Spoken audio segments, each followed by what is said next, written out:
Hello students, welcome to Ekam IAS academy. ఈరోజు మనం ఫిబ్రవరి module 3 revision సెక్షన్ని complete చేద్దాం. అందులో ఫస్ట్ టాపిక్ ఇది G4 గ్రూపింగ్ మాట. సో ఈ G4 గ్రూపింగ్ ఏంటి? G4 grouping reiterated its demand for comprehensive reform and expansion of UN security council. Okay, మనకి UN security కౌన్సిల్లో 5 పర్మనెంట్ మెంబర్స్ ఉంటారు కదా.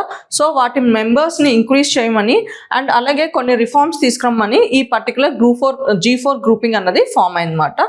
సో ఇందులో మెంబర్స్ ఎవరు అండ్ వాళ్ళ డిమాండ్స్ ఏంటో మనం ఎగ్జామ్ డైమెన్షన్లో తెలుసుకోవాలి. Membership India, Brazil, Germany and Japan మాట. మెంబర్స్ ఎవరు? మనకి ఈ 4 కంట్రీస్ మెంబర్స్. అండ్ ముఖ్యంగా వీళ్ళ డిమాండ్ ఏంటి? Demands reform and expansion of the United Nation Security Council in both permanent and non permanent categories మాట. ఓకే, సో రిఫార్మ్స్ జనరల్గా మనకి permanent and non permanent category మెంబర్షిప్లోని రిఫార్మ్స్ తీసుకురమ్మంటున్నారు. ఆబ్జెక్టివ్ ఏంటి? Make UNSC more representative, democratic and reflective of the present geopolitical realities. So present రియాలిటీస్కి దాన్ని డైనమిక్గా మారమని చెప్తున్నారు అన్నమాట. G4 supports greater representation for developing regions, especially Africa, Latin America and Asia అన్నమాట. సో మనకి ఇప్పుడు ఉన్న మెంబర్షిప్లో పర్మనెంట్ మెంబర్స్ ఎక్కువ మనకి యూరోప్ అండ్ తర్వాత అలాగే మనకి US వీటి రిలేటెడే ఉన్నాయి. కానీ మనకి రిప్రజెంటేషన్లో మనకి అమెరికా అండ్ అలాగే లాటిన్ అమెరికా అండ్ ఏషియా మిగతా కంట్రీస్ కూడా రిప్రజెంటేషన్ పెంచేటట్టు గ్రూపింగ్ మెకానిజం ఉండాలి అని చెప్తున్నారు అన్నమాట.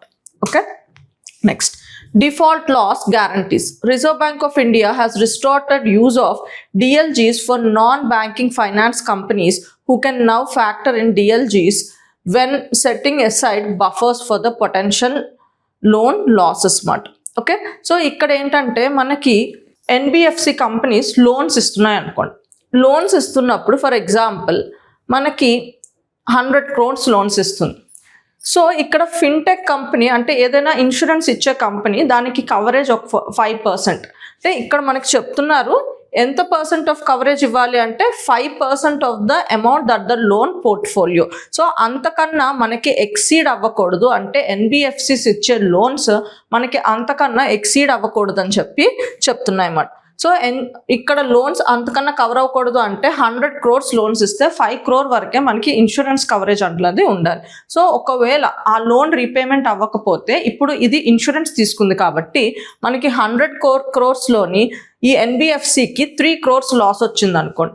మనకి ఈ fintech company 5 crores loss cover చేస్తుంది కాబట్టి 3 crores ఇస్తుంది. అలాగే ఇప్పుడు NBFCకి 7 crores లాస్ వచ్చింది అంటే 7 crores తిరిగి కట్టలేకపోయారు. సో అప్పుడు కూడా దీనికి మాక్సిమం కవరేజ్ అంతా 5 crore ఉంది కాబట్టి 5 crore కవర్ అవుతుంది అన్నమాట. సో ఇలాంటి చేంజెస్ ఆర్ ఇలాంటి ఇన్స్ట్రక్షన్ మనకి RBI మనకి NBFCకి ఇచ్చిందన్నమాట. అండ్ అలాగే NBFCs వాళ్ళ బ్యాంక్ బుక్స్లోని లాసెస్ చూపిస్తున్నప్పుడు ఇక్కడ 7 crores లాసెస్ కదా.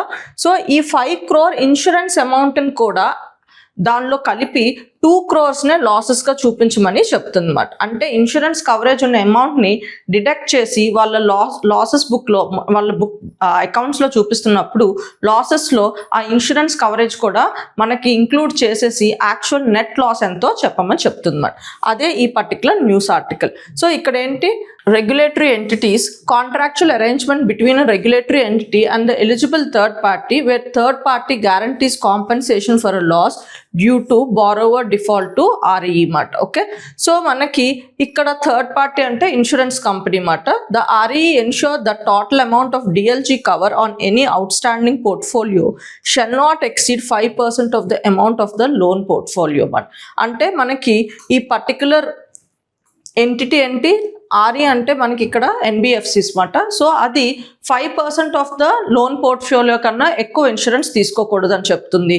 అండ్ అలాగే వాళ్ళ లోన్ బుక్లో లాసెస్ చూపిస్తున్నప్పుడు NBFCs లాసెస్ చూపిస్తున్నప్పుడు ఈ 5%ని కూడా అది ఇంక్లూడ్ చేసేసి నెట్ లాస్ చూపించమని RBI మనకి NBFCస్కి ఇన్స్ట్రక్షన్స్ ఇస్తుంది అన్నమాట. Next India's power generation capacity. So ఇది కూడా మనకి న్యూస్లో ఉంది. India adds more than 50,000 megawatts of power generation capacity in the current financial year 2025 to 26. So ఈ న్యూస్ ఏం చెప్తుందంటే మనం ఈ ఇయర్ మనం ఎంత పర్టికులర్ మన ఎలక్ట్రిసిటీ గ్రిడ్కి ఎంత పవర్ని యాడ్ చేసుకున్నాం, కొత్తగా ఇన్ఫ్రాస్ట్రక్చర్తో ఎంత పవర్ని యాడ్ చేసామంటే 50,000 మెగావాట్స్ని యాడ్ చేసామని చెప్తుంది మనం. It surpass the previous record of 34,054 megawatts achieved during the financial year 2024 to 25 mat. India's total installed power generation capacity stands at approximately ఇప్పుడు 5,20,000 megawatts mat. ఓకే, సో ఇప్పుడు అందులో వివిధ కాంట్రిబ్యూషన్ ఆఫ్ ఫ్యూయల్స్ ఏంటో చూద్దాం. Okay, Faasil fuel based capacity అంటే coal ఇలాంటివి మాట, that is 2,48,500 megawatts మాట. అలాగే నాన్ ఫ్యూయల్ బేస్డ్ కెపాసిటీ అంతా మొత్తం మనకి 2,72,000 megawatts. అందులో న్యూక్లియర్ 8,800 megawatts. అలా రెన్యూబుల్ ఎనర్జీ సోర్సెస్ నుంచి మనకి 2,63,200 megawatts ఎనర్జీ అన్నది మనకి జనరేట్ అవుతుంది. కమలా హైడ్రో ఎలక్ట్రిక్ ప్రాజెక్ట్ అన్నది మనకి నెక్స్ట్ న్యూస్లో ఉంది. So expert appraisal committees of the Union Ministry of Environment, Forest and Climate Change has recommended clearance for the construction of Kamala hydro electric project in Arunachal Pradesh. So ఇది మనకి న్యూస్లో ఎందుకుంది, ఈ particular ప్రాజెక్ట్కి క్లియరెన్స్ అన్నది వచ్చింది. అండ్ ఈ ప్రాజెక్ట్ గురించి మనం ఎగ్జామ్ డైమెన్షన్లో తెలుసుకోవాలి, ముఖ్యంగా దాని లొకేషన్ అండ్ దాని కెపాసిటీ ఏంటో తెలుసుకోవాలన్నమాట. About Kamala hydro electric project. So ఇది ఒక మల్టీపర్పస్ ప్రాజెక్ట్. మల్టీపర్పస్ ప్రాజెక్ట్ అంటే మనకి ఓన్లీ ఎలక్ట్రిసిటీ కోసం కాదు, ఇరిగేషన్ నీడ్స్కి, డ్రింకింగ్ వాటర్ నీడ్స్కి, ఇలా మనం ఏదైనా ప్రాజెక్ట్ని చేస్తే దాన్ని మల్టీపర్పస్ ప్రాజెక్ట్ అంటారు. With the twin objective of power generation and flood moderation అంటే ఫ్లడ్ కంట్రోల్ని కూడా దీన్ని కంట్రోల్ చేయడానికి ఈ డ్యామ్ అన్ని కడుతున్నారు అన్నమాట. Okay, proposed by the national Hydro Electric Power Corporation limited. So దీనికి ఈ పర్టికులర్ ఫ్లడ్ మోడరేషన్కి అలాగే ఎలక్ట్రిసిటీ జనరేషన్కి ఈ డ్యామ్ కడితే మంచిదని ఎవరు చెప్పారంటే National Hydro Electric Power Corporation Limited అనే కంపెనీ చెప్పిందన్నమాట. ఈ డ్యామ్ ఎక్కడుంది, మనకి అరుణాచల్ ప్రదేశ్లో లొకేట్ అయిందన్నమాట. So the project is located on the river Kamala. So ఇది రివర్ కమలా మీద తయారవుతున్న డ్యామ్ మాట. అండ్ ఈ రివర్ కమలా అన్నది మనకి tributary of Subansiri river. And Subansiri river అన్నది మనకి ఇంపార్టెంట్ రివర్ మాట. అండ్ ముఖ్యంగా ఇది బ్రహ్మపుత్ర రివర్కి ట్రిబ్యూటరీ మాట. ఓకే, కమలా అన్నది సుబన్శ్రీ రివర్ ట్రిబ్యూటరీ. అండ్ అలాగే మనకి సుబన్శ్రీ అన్నది one of the important tributary of మనకి బ్రహ్మపుత్ర మాట. ట్రిబ్యూటరీ అంటే river channel that is merge with another river మాట. అంటే ఒక రివర్ వచ్చి ఇంకొక రివర్తో మర్జ్ అయిపోతుంటే దాన్ని మనం ట్రిబ్యూటరీ అంటాం. Total installed capacity of the project is 1,800 megawatts మాట. సో ఇన్స్టాల్ కెపాసిటీ అంతా మనకి total 1,800 megawatts of energy generate చేస్తుంది అన్నమాట. Okay, dam rehabilitation and improvement project. So ఇది కూడా మనకి న్యూస్లో ఉంది, ఎందుకో చూద్దాం. International conference on dam safety was held at Indian institute of science Bengaluru under drip phase 2 and 3. So ఈ పర్టికులర్ కాన్ఫరెన్స్ ఒకటి అయ్యింది ఈ డ్రిప్కి సంబంధించిన, అందుకే ఇది న్యూస్లో ఉందన్నమాట. సో ఇప్పుడు ఈ స్కీమ్ గురించి మనం తెలుసుకోవాలి. సో ఇది ఏంటంటే మనకి ఓల్డ్ డ్యామ్స్ ఉంటాయి కదా, కొత్త డ్యామ్స్ కాకుండా ఓల్డ్ డ్యామ్స్ కూడా ఉంటాయి కదా, వాటికి రిపేర్ అండ్ మెయింటెనెన్స్ వర్క్ చేయడానికి ఎస్టాబ్లిష్ అయిన స్కీమే ఇదన్నమాట. Okay, objective increases safety of the selected dams in participating states and strengthen dam safety management in India. So మనం కట్టిన మనకి అవి ఇంకా మంచిగా పనిచేయాలంటే ఎప్పటికప్పుడు మెయింటెనెన్స్ వర్క్ చేయాలి. సో దాని గురించి ఏంటంటే ఫేజ్ వైజ్ కొన్ని డ్యామ్స్ని సెలెక్ట్ చేసి సో వాటికి మెయింటెనెన్స్ వర్క్ చేయడానికి వచ్చిన స్కీమ్ మాట. Implementing agency department of water resources, river development and Ganga reservation through centre water commission. So మనకి ఇంప్లిమెంటేషన్ ఏజెన్సీ ఎవరు, మనకేంటంటే సెంటర్ వాటర్ కమిషన్, ఇది మెయిన్ బాడీ. దాని కింద department of water resources, river development and Ganga reservation ఈ body అన్నది ఇది యాక్చువల్గా ఇన్వాల్వ్ అయ్యి ఈ మెయింటెనెన్స్ వర్క్స్ని చేస్తుందన్నమాట. ఫండింగ్ ప్యాటర్న్ ఏంటంటే మనకి స్పెషల్ కేటగిరీ స్టేట్స్ అయితే 80% సెంటర్ ఇస్తుంది అండ్ 20% స్టేట్ భరించాలన్నమాట. అలాగే జనరల్ కేటగిరీ స్టేట్స్ అయితే మనకి 70% సెంటర్, 30% స్టేట్స్ మాట. సెంట్రల్ ఏజెన్సీస్ అయితే 50-50 షేర్ అయితే ఉంటుంది. సో టైం లైన్ మనకి ఇప్పటికీ డ్రిప్ 1 ఫేజ్ అన్నది కంప్లీట్ అయింది 2012 to 2021కి. ఇప్పుడు డ్రిప్ phase 2 and 3 అన్నది స్టార్ట్ అయింది. దాని టైం ఫేజ్ ఎంత మనకి 2021 to 2031 అన్నమాట.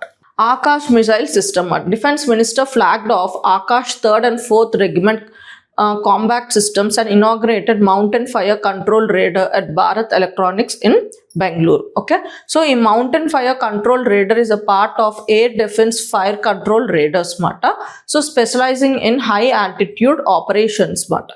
Okay, so ఇది ఒక technology fire control mountain fire control radar. So radar అంటే జనరల్గా మనకి ఎందుకు యూజ్ చేస్తాం, సో ఇదేంటంటే మన ఎనిమీ ఎయిర్ క్రాఫ్ట్స్ అయినా ఎనిమీ మిజైల్స్ ఏమైనా అక్కడ ఉన్నాయా లేదా అని చెప్పి రేడియో సిగ్నల్స్ ద్వారా కనిపెట్టి మనకి చెప్తుంది. సో ఈ మౌంటైన్ ఫైర్ కంట్రోల్ రేడర్ అన్నది ముఖ్యంగా మనకి మౌంటైన్ టెరెన్లో పనిచేసే రేడార్ సిస్టమ్ అన్నమాట. ఓకే, సో ఈ ఆకాష్ గురించి మిగతా వివరాలు చూద్దాం. సో టైప్ ఏంటి, ఇది మీడియం రేంజ్ మాట. అండ్ అలాగే surface to air missile system అంటే సర్ఫేస్ నుంచి మనకి గాల్లో ఉన్న వెపన్స్ ఆర్ ఎనిమీ టార్గెట్స్ని మనం టార్గెట్ చేసి వాటిని డిస్ట్రాయ్ చేయొచ్చు మాట, which provides air defence. So దీనివల్ల ఆకాష్ అన్నది మనకి ఎయిర్ డిఫెన్స్ ప్రొవైడ్ చేస్తుంది మాట. Developed by DRDO. సో ఇది DRDO in collaboration with bale and Bharat dynamics limited వీళ్ళ కొలాబరేషన్లో తయారైన మిసైల్ మాట ఇది ఆకాష్ మిసైల్. సో ఫీచర్స్ ఏంటి, can simultaneously engage multiple aerial targets, example aircraft, missiles, unarmed aerial vehicles అంటే drones. So ఇది ఒకేసారి మల్టిపుల్గా మిగతా variety different kind of like వెహికల్స్ని డిఫరెంట్ కైండ్ ఆఫ్ వెపన్స్ని హ్యాండిల్ చేయగలదన్నమాట. అంటే ఎనిమీ వెపన్స్ని లైక్ ఏరియల్ టార్గెట్స్, హెలికాప్టర్స్ అలాంటివి, అలాగే మనకి మిజైల్స్ని అలాగే డ్రోన్స్ని ఒకేసారి ఇది ఎంగేజ్ చేసే టెక్నాలజీ దీనిలో పెట్టామన్నమాట. Okay, so covers up to 18 kilometers in altitude. So 18 kilometers height అంటే మనకి ఎర్త్ దగ్గర నుంచి 18 kilometers హైట్ వరకు దీన్ని రేడార్స్ అన్నీ వర్క్ చేస్తాయన్నమాట. Multi functional fire control radar named Rajendra which has a coverage of the 80 kilometers. So దీనికి ఏంటంటే మనకి రాజేంద్ర అని multi functional fire control radar ఉంది. సో రేడర్ జనరల్గా ఏం చేస్తుందంటే మనకి దగ్గరలో ఎనిమీకి రిలేటెడ్ మిజైల్స్ అయినా డ్రోన్స్ అయినా ఏమైనా ఉన్నాయో మనకి చెప్పడానికి యూజ్ చేస్తాం, అంటే సర్వేలెన్స్లా హెల్ప్ అవుతుంది మనం. కానీ మల్టీ ఫంక్షనల్ రేడార్ అంటే అది ఎక్కడుందో చూపించడమే కాకుండా it also helps you to fix the target. అది ఎక్కడుందో చూపించి దాన్ని డిస్ట్రాయ్ చేయడానికి టార్గెట్ని కూడా ఫిక్స్ చేస్తుంది. అదే మల్టీ ఫంక్షన్ ఫైర్ కంట్రోల్ రేడర్ అన్నమాట. ఓకే, దాన్నే రాజేంద్ర. సో ఆకాష్ దగ్గర మనకి రాజేంద్ర అని ఒక మల్టీ ఫంక్షనల్ ఫైర్ కంట్రోల్ రేడర్ కూడా ఇన్స్టాల్ అయిందన్నమాట. అండ్ అలాగే 3D central acquisition radar scans the air space up to 120 kilometers. So 3D central acquisition radar అంటే మనకి 3 different ఇన్ఫర్మేషన్స్ని రేడార్ తీసుకురావచ్చు అన్నమాట. ఓకే, ఒకటి distance of the target,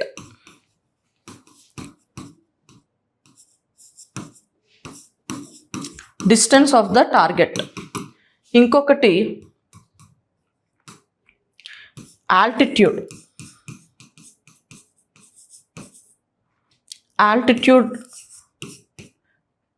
of the target from the surface.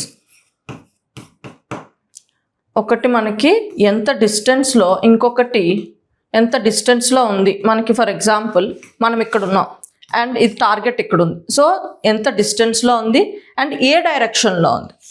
Other one is the direction of the target.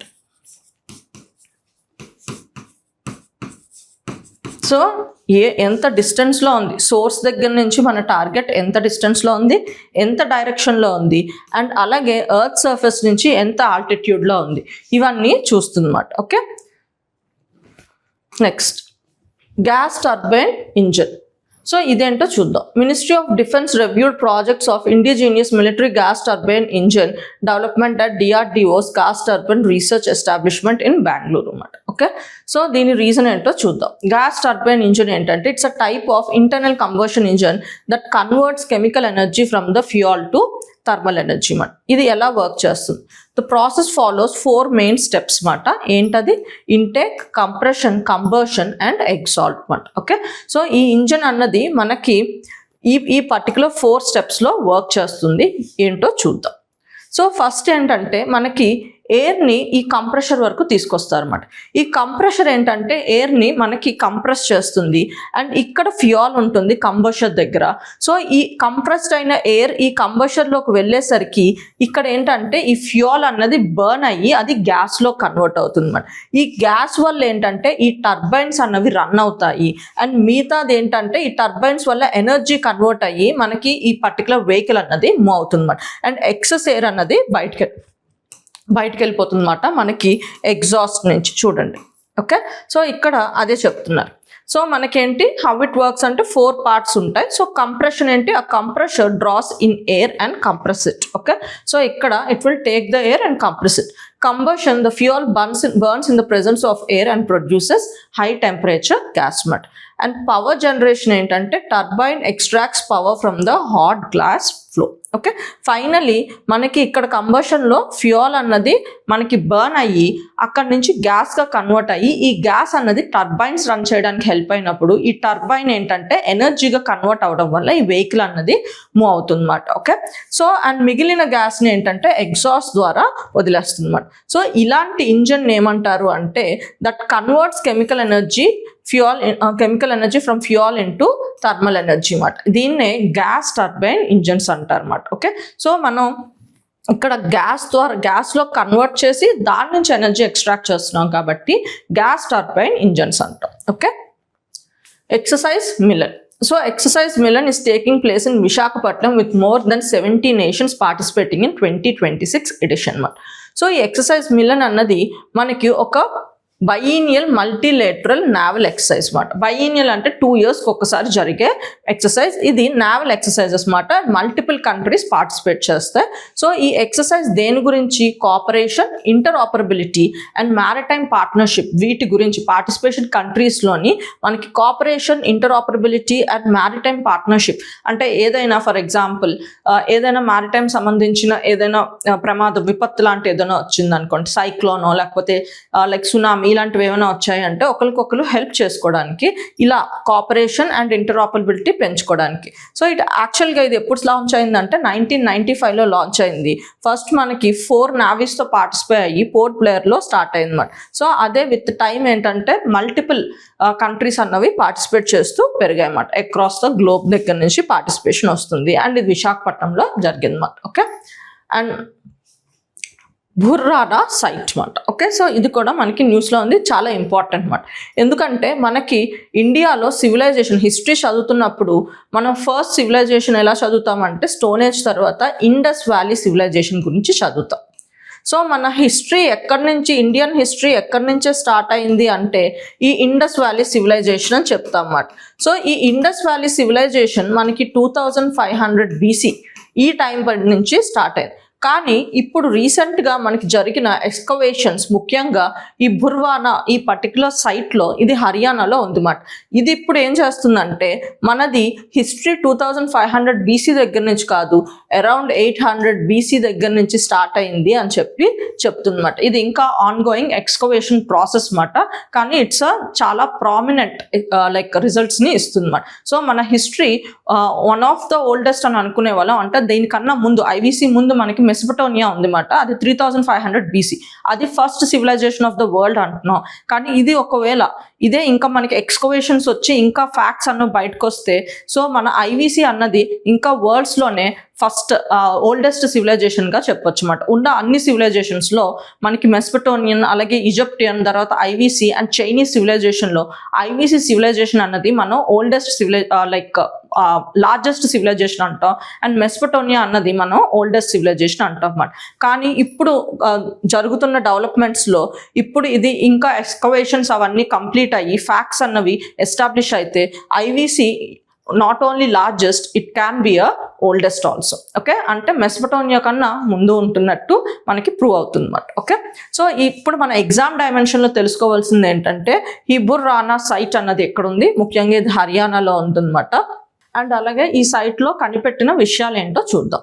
So excavated by Shri L S Rao మాట along the paleo channels of the Ghaggar river. So ఇది మనకి ఐవిసి అన్నది మనకి Indus valley river valley లైన్స్లో అయ్యిందన్నమాట. ఇక్కడ ఏంటంటే మనకి Ghaggar river మీద ఈ పర్టికులర్ సైట్ అన్నది వాళ్ళు ఎక్స్కవేట్ చేశారు. సో ఈ సివిలైజేషన్ అన్నది గగ్గర్ రివర్ మీద ఉంది అని చెప్పొచ్చు మాట. ఓకే, సో ఈ పీరియడ్ అన్నది మనకి హర్కా వేర్స్ కల్చర్ మాట. ఓకే, మనకి పాటరీ ఉంటుంది కదా, సో అలాగే ఇక్కడ ఈ పర్టికులర్ ఐవిసి కల్చర్ని ఇండస్ వ్యాలీ కల్చర్ అన్నట్టు ఈ కల్చర్ని మనం ఏమంటున్నాం, హర్కా వేర్స్ కల్చర్ అని చెప్పంటాం. అండ్ ఇక్కడ మన పాటరీ కూడా హర్కా వేర్ పాటరీ అంటారు మన.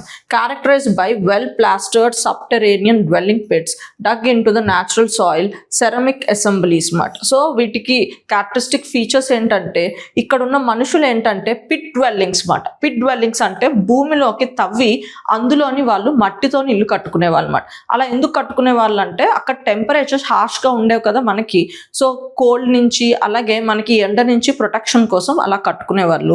సో అది ఈ పర్టికులర్ కల్చర్లో నివసించిన పీపుల్కి క్యారెక్టరిస్టిక్ ఫీచర్ మాట.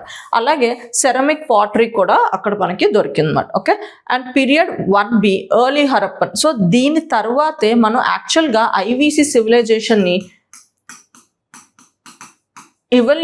ఎవల్యూషన్ అయ్యింది అంటామన్నమాట. అంటే ఆల్రెడీ విలేజెస్లో ఉండి అలా అలా సిటీస్గా ఫామ్ అయ్యి ఒక సివిలైజేషన్గా ఎస్టాబ్లిష్ అయింది అంటున్నారు. సో దానికి ముందు ఐవిసి ముందు ఉన్నదే ఈ పర్టికులర్ బుర్రానా ఆర్ గగ్గర్ రివర్ మీద ఉన్న సివిలైజేషన్ అన్నమాట. దాని తర్వాత స్లోగా మనకి ఐవిసి అన్నది స్టార్ట్ అయింది. అందుకే దీని next phase early Harappan civilization అంటున్నారు అన్నమాట. Houses constructed with the mud bricks pottery shows 6 fabrics similar to Kalibangan అన్నమాట. ఓకే, కాళీబంగన్ అన్నది మనకి ఐవిసిలో ఒక సైట్. ఇది ఎక్కడ ఉంటుంది, మనకి రాజస్థాన్లో ఉంటుంది అన్నమాట. నెక్స్ట్ మనకి period 2A early mature Harappan marked by the transformation in the city layout settlement enclosed by mud brick fortification wall మాట. సో దాని తర్వాత ఎర్లీ మెచ్యూర్ హరప్పన్ టైం పీరియడ్కి వెళ్ళింది. అంటే ఇట్ ఈస్ అరౌండ్ మనకి 3000 BC ఆ టైం పీరియడ్. సో మనకి mature Harappan అంటే 2500 BC to 1700 BC ఈ టైం పీరియడ్ని మెచ్యూర్ హరప్పన్ అంటారు. అంటే ఇది స్లోగా ఇవాల్వ్ అవుతూ మనకి గగ్గర్ వ్యాలీ మీద ఫామ్ అయిన సివిలైజేషన్ స్లోగా ఇవాల్వ్ అవుతూ మనకి ఐవిసిగా అయ్యింది అని చెప్పి ఈ సైట్లో ఎక్స్కవేషన్స్ మనకి చెప్తున్నాయి అన్నమాట. అందుకే మనకి ఇది ఇంకా ఫ్యాక్ట్స్ బయటకు వస్తే ఇంకొన్ని సైట్స్ మనకి ఇలాంటివి దొరికితే సో దీన్ని బట్టి మనం చెప్పచ్చు ఐవిసి సివిలైజేషన్ 2500 నుంచి కాదు, దానికి ముందే అరౌండ్ 8000 BC దగ్గర నుంచి స్టార్ట్ అయింది అనే ఫ్యాక్ట్ అన్నది ఎస్టాబ్లిష్ అవుతుంది. Antiquities includes beads of semi precious stones, terracotta objects, copper bangles, bone objects etcetera. So ఇది మెచ్యూర్ హరప్పన్ ఫేజ్లో మనకి దొరికిన ఆర్టిఫాక్ట్స్ మాట. Snowball Earth. A study has reported evidence that shorter climate cycles still operated during at least one phase of this snowball earth. So మన exam డైమెన్షన్లో snowball earth అంటే ఏంటో తెలుసుకోవాలి. Snowball earth refers to the hypothesis period of extreme glaciation episodes during the Cryogenian period మాట. So మనకి earth evolve అయిపోయిన తర్వాత earth కూడా ఒక టైం లైన్ ఉంది. ఓకే, ఆ టైంలోనే మనం డిఫరెంట్ పీరియడ్స్ చూస్తాం అన్నమాట. ఓకే, సో మనకి ఇది జియోలాజికల్ టైం లైన్ అంటారు. ఏమంటారు? జియోలాజికల్ టైం లైన్ అంటే ఎర్త్ ఇవాల్వ్ అయిన తర్వాత ఎర్త్కి కూడా ఒక టైం లైన్ ఉంది. సో దానికి డిఫరెంట్ ఫేజెస్ ఉంటాయి. అందులో మనకి క్రయోజెనియన్ పీరియడ్ అని టైం లైన్ ఉంది. ఈ పీరియడ్లో ఏమైందంటే ఎర్త్లో చేంజెస్ ఏమొచ్చాయంటే మనకి ఐస్ అన్నది జనరల్గా పోల్స్ దగ్గర ఉంటుంది కదా, ఈ టైం పీరియడ్లో అంటే around 720 to 635 million years ago ఈ టైం పీరియడ్లో ఈ ఐస్ అన్నది మనకి ఈ ట్రాపిక్స్ రీజన్ దగ్గర కూడా ఉంది. అలాంటి పీరియడ్నే క్రయోజెనియన్ పీరియడ్ అంటారు అన్నమాట. So snowball earth refers to hypothesised period of extreme glaciation episodes during the Cryogenian period when ice likely covered even tropical regions. So అలా మనం ఎర్త్ అంతా మనకి స్నోతో కవర్ అయిపోతే అది స్నోబాల్లా కనిపిస్తుంది కదా. సో అలాంటి ఎర్త్ని స్నోబాల్ ఎర్త్ అంటున్నారు. సో అది ఎప్పుడు ఫామ్ అయింది, మనకి క్రయోజియన్ పీరియడ్లో ఫామ్ అయింది. అది around 720 to 635 million years ago మాట. ఆ టైం పీరియడ్లో ఎర్త్ ముఖ్యంగా అన్ని పార్ట్లు మనకి ఐస్తో కవర్ అయింది, అందుకే దాన్ని స్నోబాల్ ఎర్త్ అంటారు అన్నమాట. Okay, so oceans were largely frozen, weakening climate, ocean interactions were less మాట. Okay, this glaciation was reinforced by the albedo effect and is believed to have a major impact on evolution of life during the protozoic eon. Okay, so ఇదేంటంటే albedo effect అంటే మనకి ఏదైనా surface వల్ల మనకి reflect అయితే sunlight అయినది reflect అయిందంటే దాన్ని ఆల్బిడో ఎఫెక్ట్ అంటారు. జనరల్గా ఐస్కి ఏంటంటే ఎక్కువ ఆల్బిడో ఎఫెక్ట్ ఉంటుంది అన్నమాట. సో మనకి ఈ పర్టికులర్ స్నోబాల్ ఎఫెక్ట్, ఈ స్నోబాల్ ఎర్త్ ఎక్కువ రోజులు ఉండడానికి కారణం ఏంటంటే, సో ఎర్త్ అన్నది మనకి జనరల్గా ఐస్తో కవర్ అవ్వడం వల్ల సన్లైట్ వచ్చిన ఈ ఐస్కి ఎక్కువ ఆల్బిడో ఎఫెక్ట్ ఉండడం వల్ల అది రిఫ్లెక్ట్ అయిపోయి ఎక్కువ రోజులు ఇలా ఉండడం అయిందన్నమాట. సో అందుకే ఓషన్స్ కూడా మనకి గడ్డగట్టేసే, దానివల్ల లైఫ్ అన్నది మనకి ఇంపాక్ట్ అయ్యి నెక్స్ట్ ఫేజ్లోనే మనకి లైఫ్ అన్నది స్టార్ట్ అవడం మొదలుపెట్టిందన్నమాట. Next, loggerhead turtles. Loggerhead turtles face significant threat due to climate change మాట. ఓకే, సో అందుకు మనకి ఇది న్యూస్లో ఉంది. క్లైమేట్ చేంజ్ వల్ల ఈ పర్టికులర్ బయోడైవర్సిటీ ముఖ్యంగా లోగర్ హెడ్ టర్టిల్స్ అన్నవి ఇంపాక్ట్ అవుతున్నాయి. సో మన ఎగ్జామ్ డైమెన్షన్లో లోగర్ హెడ్ టర్టిల్స్ గురించి తెలుసుకోవాలన్నమాట. ఇవి ఒక మెరైన్ టర్టిల్స్ మాట. సో ఇవి న్యాచురల్ హ్యాబిటెట్ ఎక్కడ, temperate and tropical oceans worldwide, prefers coastal bays, estuaries and continental shelves. So ఇవి ముఖ్యంగా ఇలాంటి ప్లేసెస్లో ఉండడానికి ఇష్టపడతాయి అన్నమాట. కీ ఫీచర్స్ ఏంటంటే మనకి large head and powerful jaws adapted for crushing hard shelled prey like crabs and molluscs. Okay, so మనకి ఏంటంటే large head and powerful jaws ఉంటాయి, ముఖ్యంగా క్రాబ్స్ని వీటిని తినడానికి అనుకూలంగా ఉండడానికి. Loggerheads are carnivorous. So అవి జనరల్గా అవి మీట్ ఈటింగ్ యానిమల్స్ మాట. Only occasionally consuming plant material. ఒకేషనల్గా అప్పుడప్పుడు లైక్ అవి ఏంటంటే they will eat plant based food మాట. ఓకే, లైఫ్ స్పాన్ అన్నది అవి 70 to 80 years అంతకన్నా ఎక్కువ కూడా బతకచ్చు మాట. ఓకే, సో ప్రొటెక్షన్ స్టేటస్ ఏంటి, సో మనకి ఐయుసిఎన్ స్టేటస్ ప్రకారం ఇట్ ఈస్ వల్నరబుల్ మాట. అండ్ ఇండియాలో మనకి వైల్డ్ లైఫ్ ప్రొటెక్షన్ యాక్ట్ ప్రకారం ప్రొటెక్షన్స్ ఇస్తాం కదా, అందులో షెడ్యూల్ 1 అంటే మనకి హైయెస్ట్ ప్రొటెక్షన్ ఇస్తాం. సో ఈ పర్టికులర్ లాగర్ హెడ్ టర్టిల్స్ కూడా షెడ్యూల్ 1లో ఇంక్లూడ్ చేశారన్నమాట. అలాగే డిస్ట్రిబ్యూషన్ ఇండియా. సో ఇండియాలో ఎక్కడెక్కడ ఉంటాయి, so occasionally citing along the Indian Coast. So Indian Coast లైన్లో మనకి అప్పుడప్పుడు కనిపిస్తాయి, కానీ ఆలివ్ రిడ్జ్ టర్టిల్స్ అంతా ఎక్కువగా కనిపించవు అన్నమాట. సో వీటికి థ్రెట్స్ ఏంటి, మేజర్గా ఇవి పాపులేషన్ తగ్గిపోవడానికి కారణాలు ఏంటి. By catch in fishing nets మాట, అంటే చేపలు పట్టినప్పుడు పొరపాటున ఇవి కూడా అందులో చిక్కుకుంటాయి అన్నమాట. అలాగే కోస్టల్ డెవలప్మెంట్. సో మనకి కోస్టల్ ఏరియాస్లోని డెవలప్మెంట్స్ చేస్తున్నప్పుడు ఏవో ఒక లైక్ టూరిజం రిలేటెడ్ డెవలప్మెంట్స్ ఏవో ఒకటి చేస్తున్నప్పుడు వాటి వల్ల కూడా ఇవి ఇంపాక్ట్ అవుతున్నాయి అన్నమాట. And plastic pollution. So plastic అన్నది మనకి ఓషన్స్లో డంప్ అవుతున్నాయి, సో ఇవి కూడా ఇంపాక్ట్ అవుతున్నాయి దానివల్ల. Super Earth. So super Earth are the unique class of planets that are larger than Earth but lighter than ice giants like Neptune and Uranus. So super earth అంటే ఏంటో చెప్తున్నారు అన్నమాట. ఇవేంటంటే యునిక్ కైండ్ ఆఫ్ ప్లానెట్స్, కానీ మన earth కన్నా పెద్దవి, కానీ లైటర్ దెన్ మనకి మిగతా ప్లానెట్స్ అయిన నెప్ట్యూన్ అండ్ యురేనస్తో కంపేర్ చేస్తే అవి లైటర్ అన్నమాట. సో మిగతా వివరాల్లోకి చూద్దాం. సో ఇది బేసిక్ డెఫినిషన్ అండ్ మిగతా ప్రాపర్టీస్ ఫీచర్స్ కూడా తెలుసుకుందాం అన్నమాట. సైజ్ అండ్ మాస్ ఎలా ఉంటుంది, సో ఇది మనం ఎర్త్తో కంపేర్ చేస్తున్నాం కదా, సో ఎర్త్తోనే కంపారిజన్ ఉంటుంది అన్నమాట. Have a mass up to 10 times that of earth and a diameter about 2 times earth's radius. So earth's రేడియస్తో కంపేర్ చేస్తే మనకి ఈ సూపర్ ఎర్త్ కంప్లీట్ డయామీటర్ దీనికి డబుల్ ఉంటుంది అన్నమాట. అండ్ మాస్ ఏంచి 10 times ఉంటుంది. అండ్ అలాగే composition made up of rocks, gas or combination of both.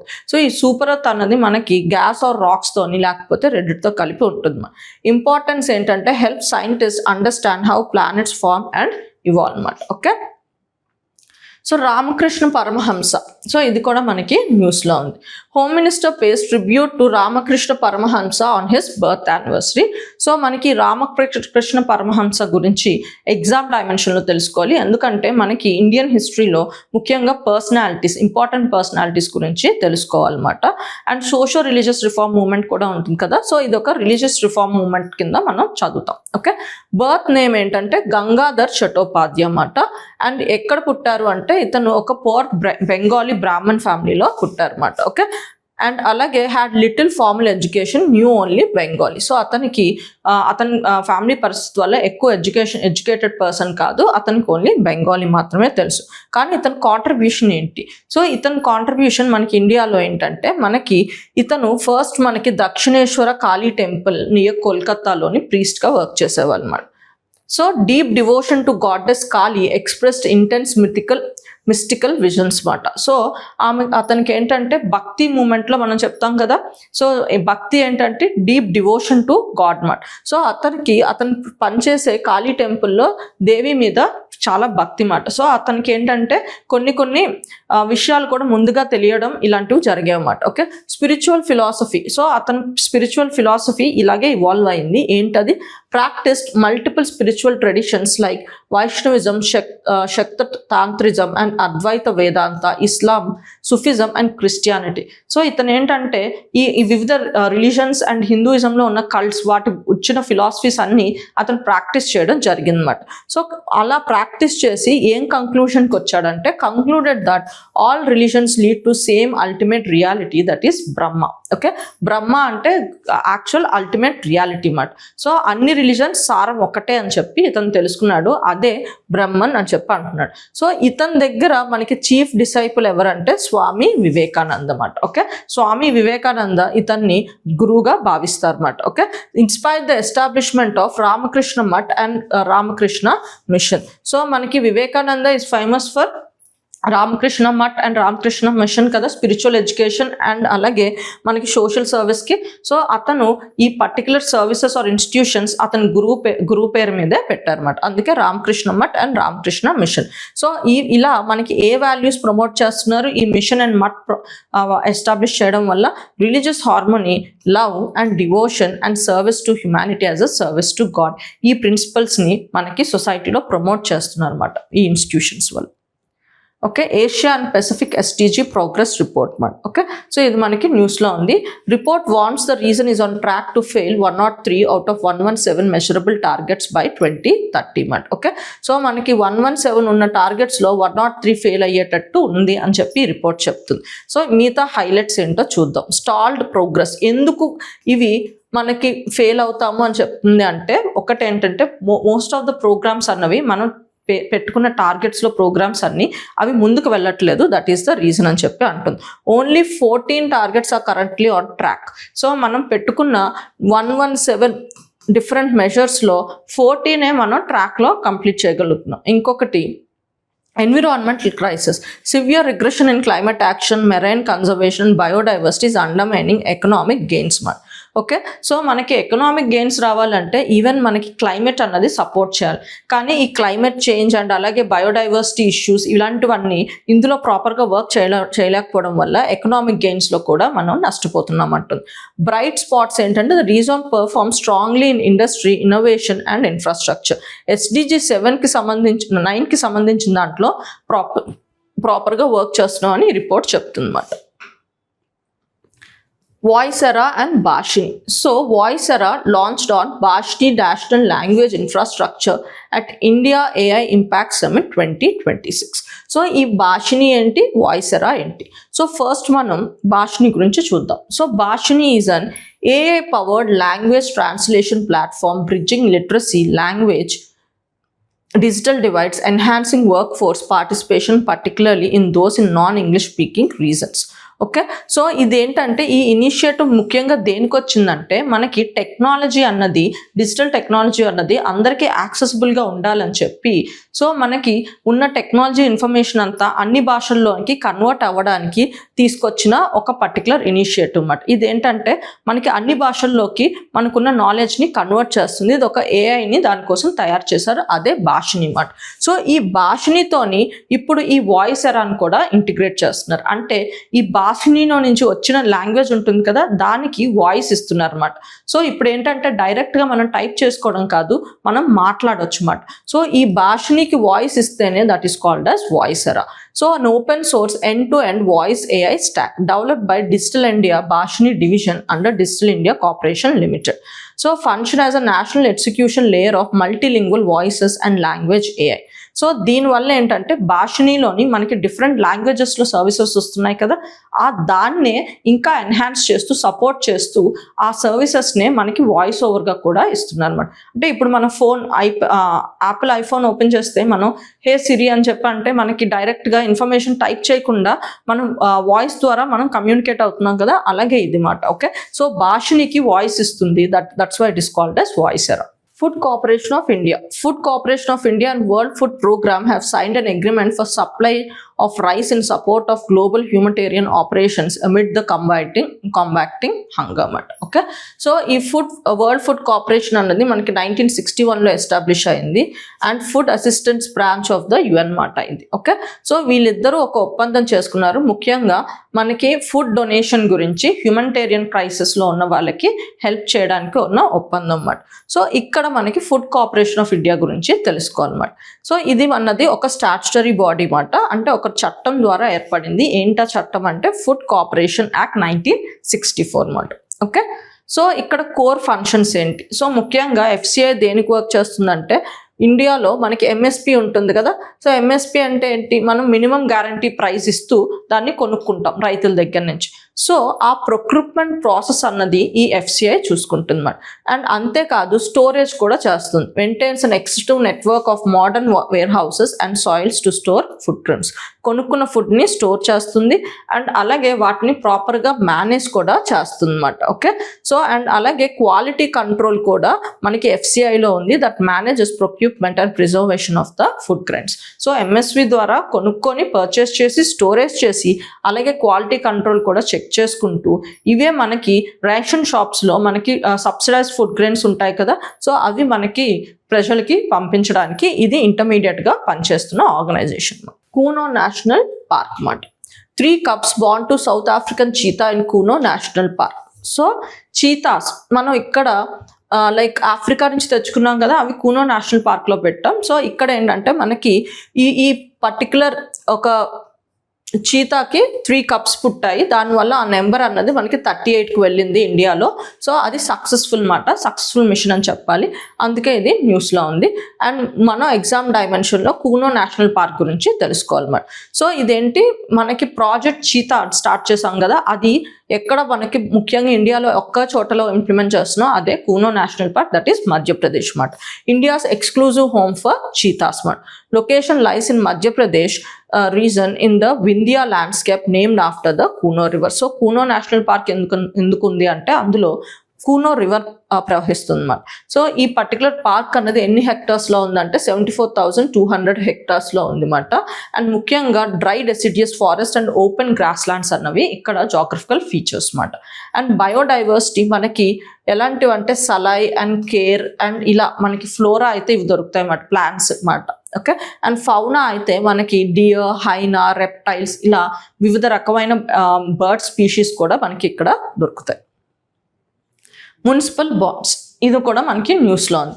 Ministry of housing and urban affairs organised a high level consultation towards deepening municipal bond market మాట. So మనకి municipal bond మార్కెట్ని deepen చేయడానికి ministry of housing and urban affairs ఏంటంటే మనకి ఒక meeting పెట్టుకొని దీని గురించి డిస్కస్ చేయడం జరిగింది, అందుకే న్యూస్లో ఉంది. ఈ మున్సిపల్ బాండ్స్ అంటే ఏంటంటే మనకి ఇప్పుడు ఫర్ ఎగ్జాంపుల్ GVMC ఇలాంటివన్నీ ఉన్నాయి కదా, మనకి అదే లైక్ 3 టైర్డ్ డెమోక్రటిక్ బాడీస్ అంటాం కదా, అది పంచాయత్స్ అండ్ మున్సిపాలిటీస్, సిటీస్లో అయితే మున్సిపాలిటీస్. సో ఈ మున్సిపాలిటీస్కి వీటికి ఏంటి ముఖ్యంగా ప్రాబ్లం ఏంటి, వాళ్ళ ఫండ్స్ వాళ్ళు ఓన్గా రావు. Okay, so funding is a major issue. ఇక్కడ వీళ్ళు డెవలప్మెంట్ కావాలంటే గ్రాంట్స్ మీద ఆధారపడాలి స్టేట్ దగ్గర నుంచి. సో అందుకే ఏంటంటే వీళ్ళకి కూడా ఓన్గా మనీ క్రియేట్ చేసుకోవడానికి బాండ్ మార్కెట్లో పెనిట్రేట్ అయ్యారు అన్నమాట. సో ఇక్కడ మున్సిపల్ బాండ్స్ని ఏ రకంగా వాళ్ళు ఎలాంటి రకంగా వాళ్ళు తెచ్చుకోవచ్చో దాని మీద డిస్కషన్ జరిగింది. ఇక్కడ మనం మున్సిపల్ బాండ్స్ గురించి ముఖ్యంగా ఎగ్జామ్ డైమెన్షన్లో తెలుసుకోవాలన్నమాట. మార్కెటబుల్ డెబ్ట్ instruments issued by urban local bodies either directly or through any intermediate ఎవరైతే మనకి statutory body, special purpose, district entity. So municipal bonds ఏంటంటే మున్సిపల్ బాడీస్ ఏవైనా మనకి లైక్ బాండ్ మార్కెట్లోకి వెళ్ళి బాండ్స్ ఇష్యూ చేస్తే దాన్నే మున్సిపల్ బాండ్స్ అంటారు. అవి డైరెక్ట్గా వాళ్ళు వెళ్ళి చేయొచ్చు, లేకపోతే ఏదైనా ఎంటిటీస్ని యూస్ చేసుకుంటూ చేయొచ్చు అన్నమాట. సో ఇది ఫస్ట్ ఏ పర్టికులర్ మున్సిపల్ బాడీ ఇష్యూ చేసుకుందంటే బెంగళూరు మున్సిపల్ బాడీ ఇష్యూ చేసుకుంది 1997లో అన్నమాట. ఓకే, సో ఆబ్జెక్టివ్ ఏంటి, ముఖ్యంగా మున్సిపాలిటీస్కి ఫండ్స్ తక్కువ ఉంటాయి కాబట్టి ఈ పర్టికులర్ బాండ్ మార్కెట్లోకి వెళ్ళి ఫండ్స్ దానంతటికి అది జనరేట్ చేసుకుంటే డెవలప్మెంట్ అన్నది బాగుంటుంది మరి. సో రెగ్యులేషన్ ఈ పర్టికులర్ మున్సిపల్ బాడీస్ ఎవరు రెగ్యులేట్ చేస్తారంటే మనకి Securities and Exchange Board of ఇండియాయే మనకి రెగ్యులేట్ చేస్తుంది అన్నమాట. లిస్టింగ్ ఆఫ్ మున్సిపల్ డెబ్ట్ సెక్యూరిటీస్ రెగ్యులేషన్ 2015 అని చెప్పి ఒక రెగ్యులేషన్ మెషర్స్ తీసుకొస్తూ దాని ద్వారా మనకి రెగ్యులేట్ చేస్తుంది అన్నమాట. As of September 2025, 26 municipal bodies issuance have been completed under SEBI's framework towards mobilizing 3,783 crores మాట. ఓకే, సో మనకి 26 మున్సిపల్ బాడీస్ ఇలా బాండ్ మార్కెట్లో పార్టిసిపేట్ చేస్తూ మనకి ఫండ్స్ అన్నవి రేస్ చేసుకోగలుగుతున్నాయి. రాజ్యసభ ఎలక్షన్. సో నెక్స్ట్ ఉన్న టాపిక్ మనకి Rajya Sabha elections. Election Commission announce biennial elections for 37 seats of Rajya Sabha in 10 states మాట. సో ఎలక్షన్ కమిషనే మనకి రాజ్యసభ ఎలక్షన్స్ కూడా కండక్ట్ చేస్తుంది, ఇది గుర్తుంచుకోండి. సో రీసెంట్గా మనకి ఒక 35 seats కోసం రాజ్యసభలో సీట్స్ ఖాళీ అయ్యాయి, 37 seats ఖాళీ అయ్యాయి. దాని గురించి మనకి నోటిఫికేషన్ ఇష్యూ చేసింది ముఖ్యంగా 10 statesలో మాట. సో రాజ్యసభ ఎలక్షన్స్ గురించి మనం ఎగ్జామ్ డైమెన్షన్లో తెలుసుకుందాం. So nature of the Rajya Sabha ఏంటి, మనకి పార్లమెంట్లో 2 బాడీస్ ఉన్నాయి కదా, ఒకటి లోక్సభ అండ్ రాజ్యసభ. రాజ్యసభ ఏంటంటే పర్మనెంట్ హౌస్ అంటాం అన్నమాట. అంటే మనకి లోక్సభ ఎలక్షన్ అయిపోయిన తర్వాత డిజాల్వ్ అయిపోయి మళ్ళీ మనకి ఎలక్షన్ అయిపోయి గవర్నమెంట్ ఫామ్ అయిపోయిన తర్వాత ఒక 5 ఏళ్ళు మ్యాక్సిమం ఒక 5 ఏళ్ళు ఉన్న తర్వాత అది డిజాల్వ్ అయిపోయి మళ్ళీ ఎలక్షన్స్ ఫామ్ అయ్యి మళ్ళీ గవర్నమెంట్ అన్నది ఫామ్ అవుతుంది అన్నమాట. అంటే ఇక్కడ డిజాల్వ్ అయ్యి మళ్ళీ ఫామ్ అవ్వడం ఇలా ఉంటుంది కొత్త గవర్నమెంట్. కానీ ఇక్కడ అలా కాదు. సో మనకి పర్మనెంట్ హౌస్ అన్నమాట, ఎప్పుడూ ఉంటూనే ఉంటారు. ఓన్లీ మెంబర్స్ ఎలా బయటకు వెళ్తారంటే రిటైర్మెంట్ ద్వారా వెళ్తారు అన్నమాట. అది కూడా ఎన్నేళ్ళకి 6 years అన్నమాట. సో టైం పీరియడ్ మనకి లోక్సభ మినిమం టైం పీరియడ్ ఎంత 5 years. ఇక్కడ మనకి రాజ్యసభకి టైం పీరియడ్ ఏంటి, ఒక రాజ్యసభ మెంబర్ అయ్యారంటే ఎన్నేళ్ళు ఉండొచ్చు అంటే మ్యాక్సిమం 6 years వరకు ఉండొచ్చు అన్నమాట. ఓకే,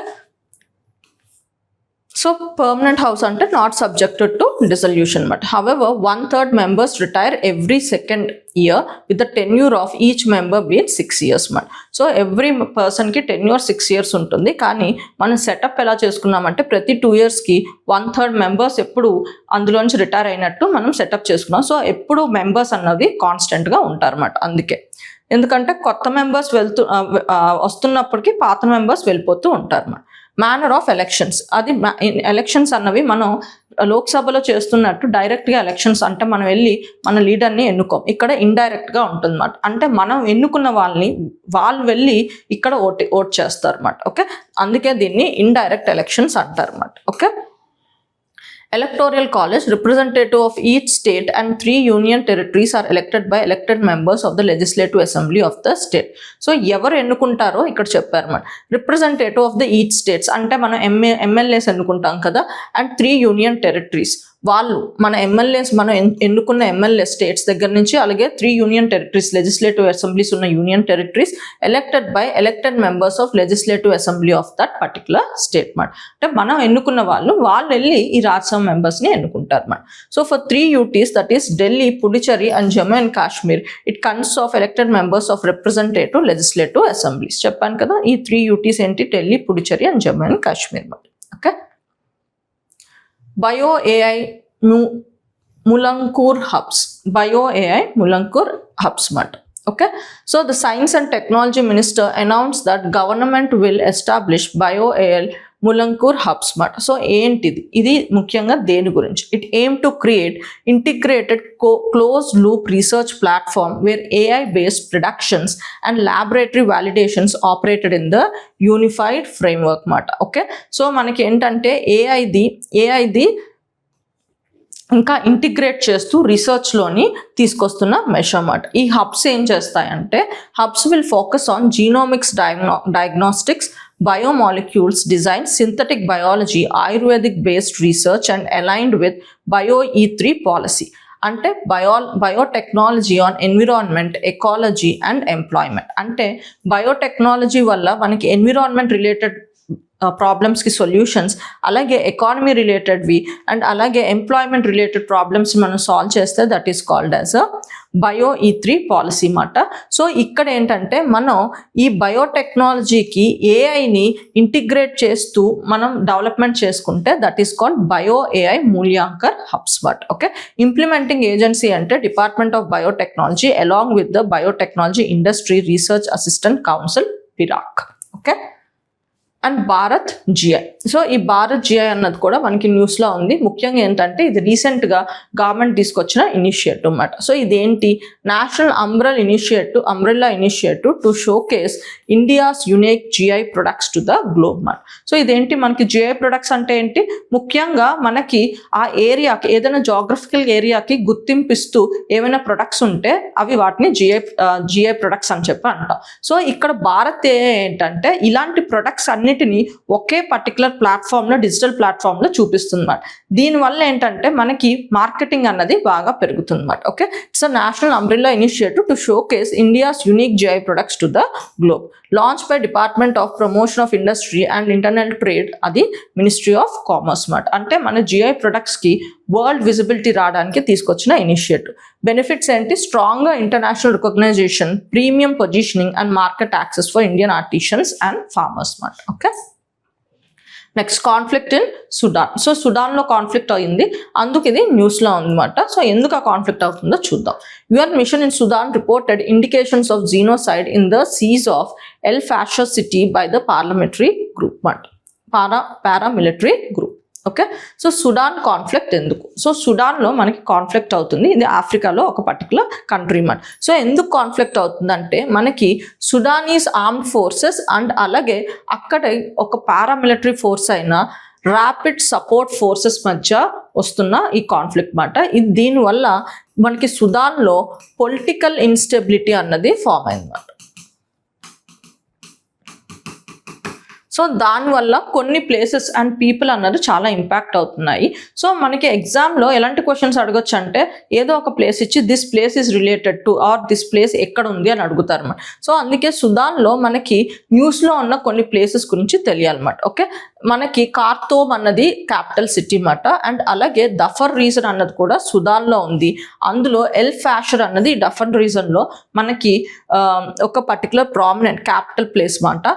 అలాగే మనకి కుర్డోఫన్ రీజన్, అలాగే మనకి బ్లూ నైల్ స్టేట్ అండ్ అలాగే మనకి ఎలాంటి కమ్యూనిటీస్ ఈ పర్టికులర్ కాన్ఫ్లిక్ట్ వల్ల అక్కడ ఉన్న ఎలాంటి ట్రైబల్ కమ్యూనిటీస్ ఇంపాక్ట్ అయ్యాయి అంటే we have Masalit and we have Zaghawa and Fur, ఇలాంటి ట్రైబల్ కమ్యూనిటీస్ ఇంపాక్ట్ అయ్యాయి. సో మనం ఎగ్జామ్ డైమెన్షన్లో గుర్తుంచుకోవాల్సినవి ఏంటి, ఎగ్జామ్ డైమెన్షన్లో గుర్తుంచుకోవాల్సినవి ఏ ఏరియాస్ అన్నవి మనకి న్యూస్లో ఉన్నాయి. దట్ ఈస్ ద కార్టోమ్, దాని క్యాపిటల్, అండ్ అలాగే డఫర్ రీజన్, అండ్ అలాగే మనకి we have this Blue Nile state and అలాగే కార్డోఫన్ రీజన్, ఇలా మనకి ప్లేసెస్ అన్నవి న్యూస్లో ఉన్నాయి. అండ్ అలాగే ఈ పర్టికులర్ కాన్ఫ్లిక్ట్ వల్ల ఏ ట్రైబ్స్ అన్నవి ఇంపాక్ట్ అవుతున్నారు సుదాన్లో ఉంటున్న వాళ్ళు, that is Masalit and Zaghawa and ఫర్మాట్. Okay, State of Energy Innovation 2026. Recently, International Energy Agency released the State of Energy Innovation Report 2026 మాట. అందుకే ఇది న్యూస్లో ఉంది. ఓకే, సో ఆ పర్టికులర్ రిపోర్ట్ ఏం చెప్తుందంటే మనకి స్ట్రాటజిక్ షిఫ్ట్ అన్నది ఎనర్జీ ఇన్నోవేషన్లో there is a strategic shift మాట. ఎందుకు, geopolitics and supply chain security are now the primary engines of innovation alongside climate goals మాట. ఓకే, సో ముందేంటి మనం ఎనర్జీని అంటే డిఫరెంట్, ఇప్పుడు for example coal based energy నుంచి alternative energy like solar energy, wind energy మనం ఎందుకు invest చేయాలనుకున్నామంటే climate goals వల్ల అన్నమాట. అంటే క్లైమేట్ చేంజ్ వస్తుంది, దానికి ఆల్టర్నేటివ్గా ఇంకో ఎనర్జీ కావాలని. కానీ ఇప్పుడు రీజన్ మనకి క్లైమేట్ చేంజ్ కాదు, geo politics and supply chain security issues వల్ల మనం మన పర్టికులర్ స్ట్రాటజీని, ఎనర్జీ ఇన్ఫ్రాస్ట్రక్చర్ స్ట్రాటజీని మార్చుకోవాల్సి వస్తుందని చెప్తున్నారు. Uneven spending. While R&D spending is rising, public funding intensity hasn't returned to the peaks of 1980s. So 1980s లో public funding వల్ల ఎక్కువ infrastructure తయారు చేసాం, కానీ మనకి R&D ఫండింగ్ ఇంక్రీజ్ అవుతుంది, కానీ పబ్లిక్ ఫండింగ్ మాత్రం 1980s ఉన్న పీక్ దాన్ని ఇప్పటికీ మనం రీచ్ అవ్వలేకపోతున్నాం, సర్ప్రైజ్ చేయలేకపోతున్నాం. Value of death.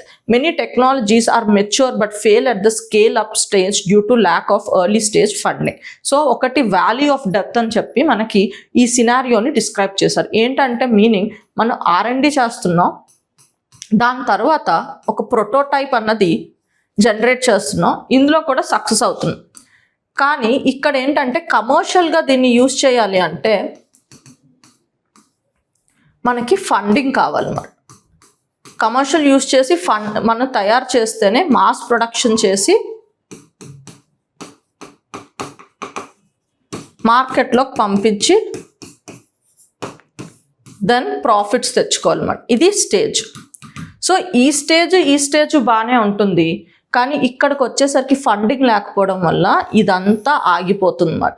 సో దాన్నే వాల్యూ ఆఫ్ డెత్ అంటున్నారు. Many technologies are matured but fail at the scale up stage అంటే మనకి కమర్షియల్గా దాన్ని డెవలప్ చేసే ఫేజ్ మాట. ఆ ఫేజ్ దగ్గర ఆగిపోతుంది due to lack of early stage funding మాట.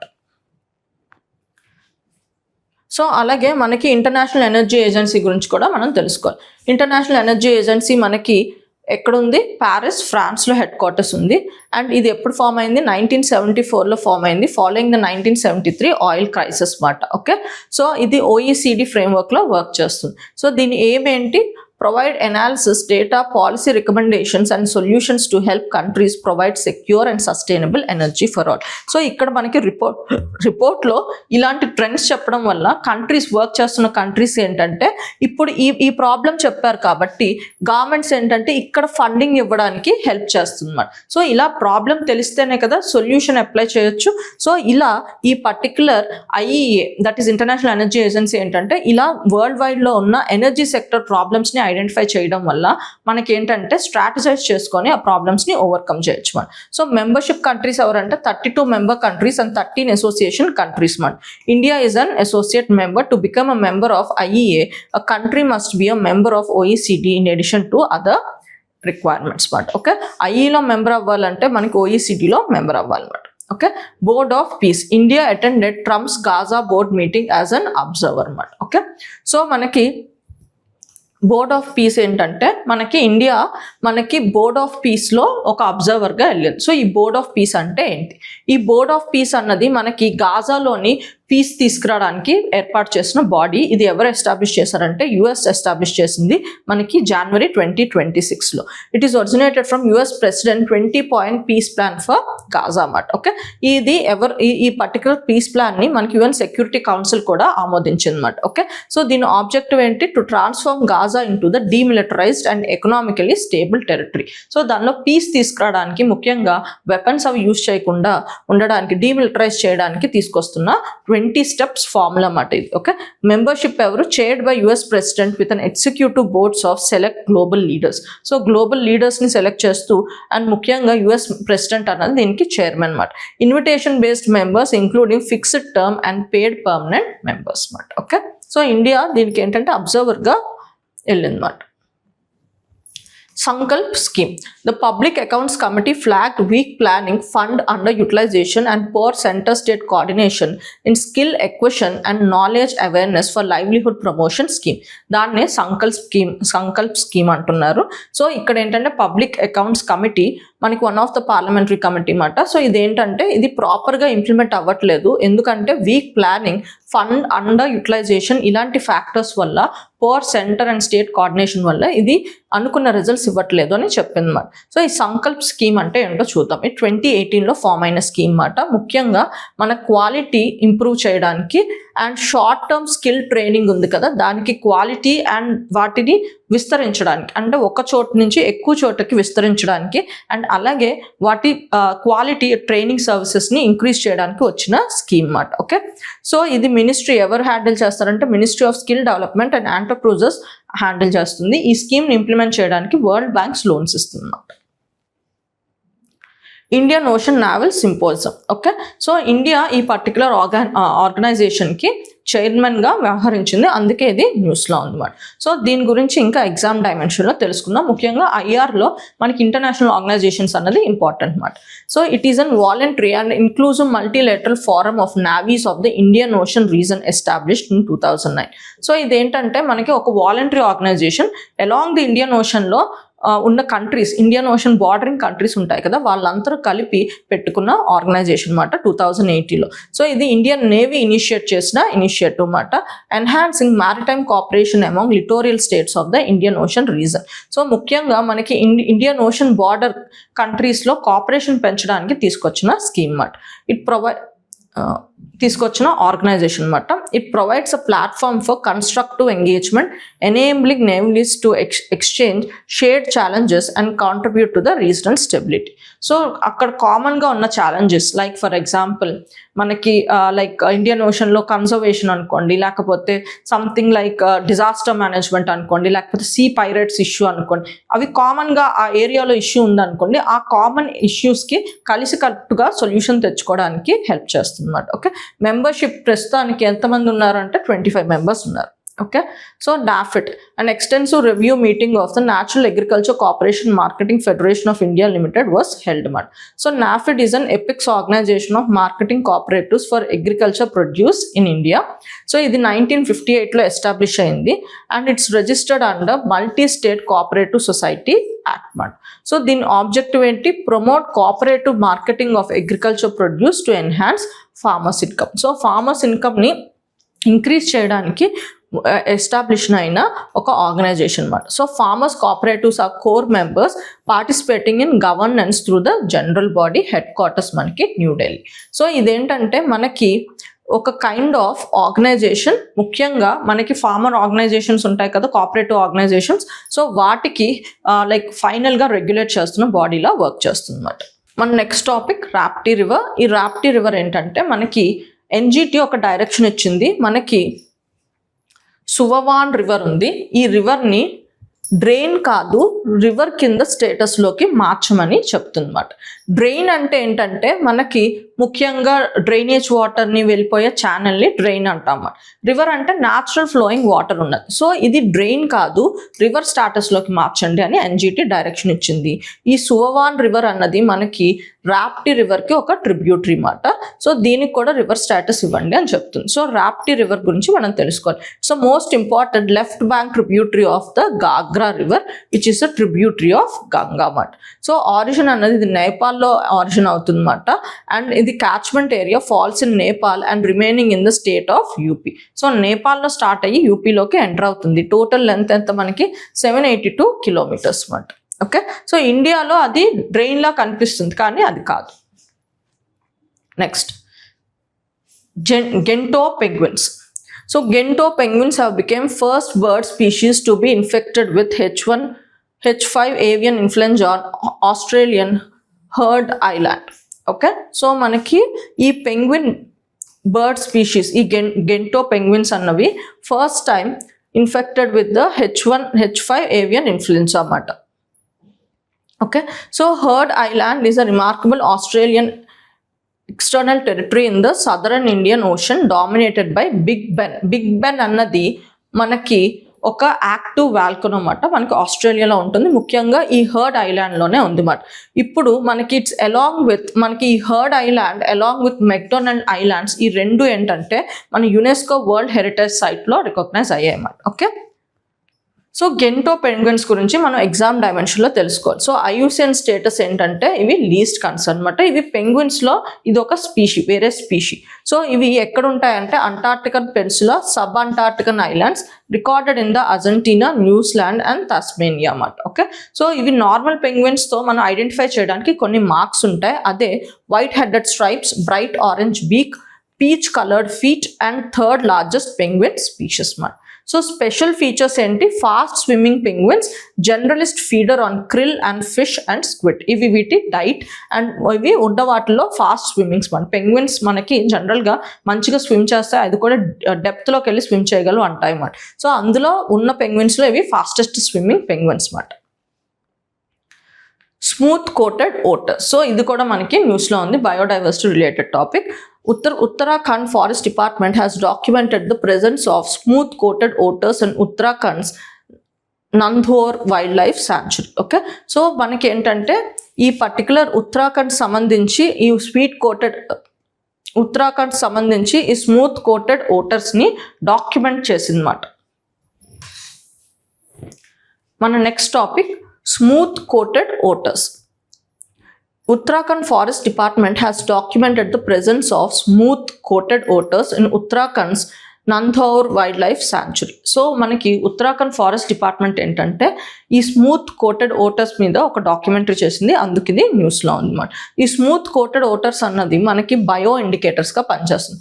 బయో ఇండికేటర్స్ అంటే జనరల్గా ఏవైనా స్పీషీస్ వల్ల మనకి ఆ పర్టికులర్ బయోలాజికల్ అక్కడ ఉన్న ఎన్విరాన్మెంట్ ఎలా ఇంపాక్ట్ అవుతుందో ఇలాంటివి ఏవైనా మనకి తెలిసాయంటే అవి బయో ఇండికేటర్స్ అంటాం అన్నమాట. ఓకే, అంటే ఒక పొల్యూషన్ పెరిగినా లేకపోతే వాటర్ పొల్యూషన్ అయినా ఎయిర్ పొల్యూషన్ అయినా కొన్ని ఇండికేటర్స్ కొన్ని బయోడైవర్సిటీ అక్కడ సస్టైన్ అవ్వలేవు అన్నమాట. దాన్ని బట్టి ఇక్కడ ఈ పర్టికులర్ ఎన్విరాన్మెంట్ అన్నది డిగ్రేడ్ అవుతుంది అని తెలుస్తుంది. అలాంటి స్పీషీస్ని మనం బయో ఇండికేటర్స్ అంటాం అన్నమాట.